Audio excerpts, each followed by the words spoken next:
This next drink is called a Vulcan Mind Probe. We're going to get into your mind with this one.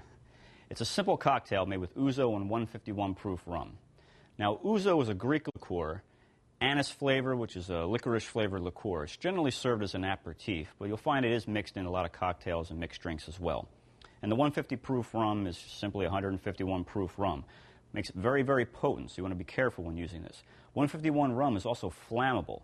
If you come across a drink that causes for it to be lit, set on fire, you'll generally find that it's 151 rum that is floated on top and ignited. Any high-proof liqueur of any type will burn pretty easily.